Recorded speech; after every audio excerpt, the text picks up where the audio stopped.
ಒಬ್ಬ ಪೂಜಾರಿ ಇದ್ದ. ಒಬ್ಬ ಪೂಜಾರಿ ನದಿ ದಂಡಿ, ಊರು ದೂರ ಇತ್ತು. ನದಿ ದಂಡಿಗೆ ಒಂದು ಗುಡಿ ಇತ್ತು. ಆ ಗುಡಿ ಒಳಗೆ ಒಬ್ಬ ಪೂಜೆ ಮಾಡ್ಕೊಂಡಿದ್ದ.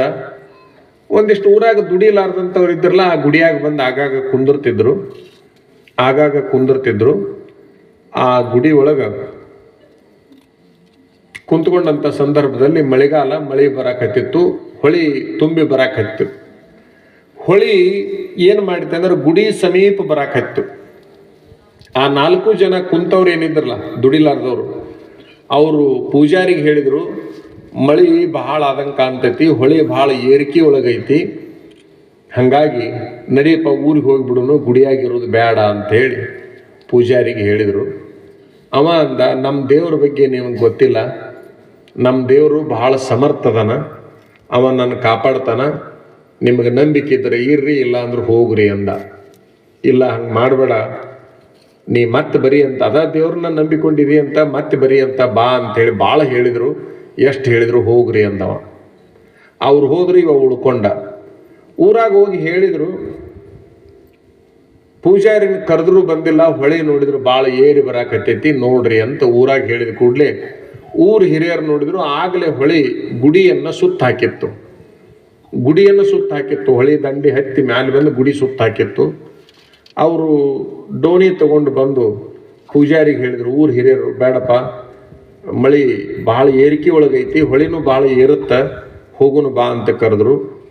ನಿಮಗೆ ನಮ್ಮ ದೇವ್ರ ಬಗ್ಗೆ ಗೊತ್ತಿಲ್ಲ, ನಮ್ಮ ದೇವ್ರು ಭಾಳ ಶಕ್ತಿಶಾಲಿ ಅದಾನ, ನನ್ನ ಕಾಪಾಡ್ತಾನ, ಹೋಗ್ರಿ ಅಂತ ಊರಾಗಿನ ಹಿರಿಯರನ್ನು ಕಳಿಸಿಬಿಟ್ಟು.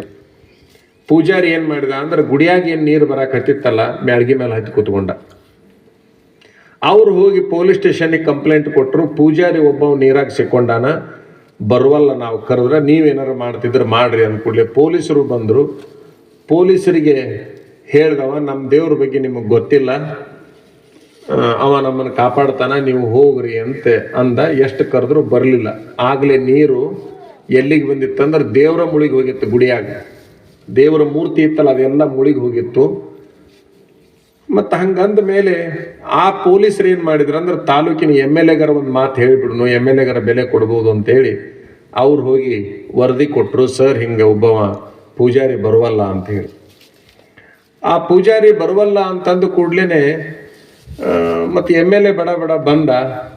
ನೋಡಪ್ಪ ಬಾ, ಗುಡಿನೇ ಮುಳಿಗೆ ಹೋಗೈತಿ, ಈಗ ನೀವು ಉಳಿಯಾವ ಎಲ್ಲೇ ಬಾ ಅಂತಂದ್ರೆ, ನಮ್ಮ ದೇವ್ರ ಬಗ್ಗೆ ನಿಮಗೆ ಗೊತ್ತಿಲ್ಲ, ಬರೀ ನಿಮ್ಗೆ ರಾಜಕಾರಣ ಅಷ್ಟ ಗೊತ್ತು, ನಡ್ರಿ ಅಂದ. ಗುಡಿನ ಮುಳುಗಿದ್ರು ಬರುವಲ್ಲ. ಮುಂದೆ ಗೋಪುರದಾಗ ಹಚ್ಕೊಂಡು ಕುಂತಿದ್ದ. ಗೋಪುರ ತನಕ ನೀರು ಬಂದಿತ್ತು, ಕಳಸ ಮಾತ್ರ ಕಾಣಕತ್ತಿತ್ತು, ಹಿಡ್ಕೊಂಡು ಕುಂತಿದ್ದ. ಈ 4 ಮಂದಿಗೆ ಬರಲಿಲ್ಲ, ಊರ ಹಿರಿಯರಿಗೆ ಬರಲಿಲ್ಲ, ಪೊಲೀಸರಿಗೆ ಬರಲಿಲ್ಲ, MLAಗೆ ಬರಲಿಲ್ಲ.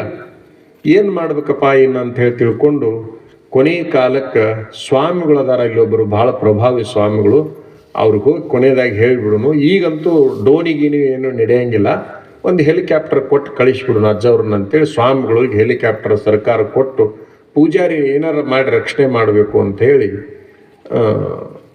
ಹೆಲಿಕಾಪ್ಟರ್ ಕೊಟ್ಟು ಕಳಿಸ್ಕೊಟ್ರು. ಸ್ವಾಮಿಗಳು ಹೆಲಿಕಾಪ್ಟರ್ನಾಗ ಕೂತ್ಕೊಂಡು ಪೂಜಾರಿ ರಕ್ಷಣೆಗಾಗಿ ಬಂದರು.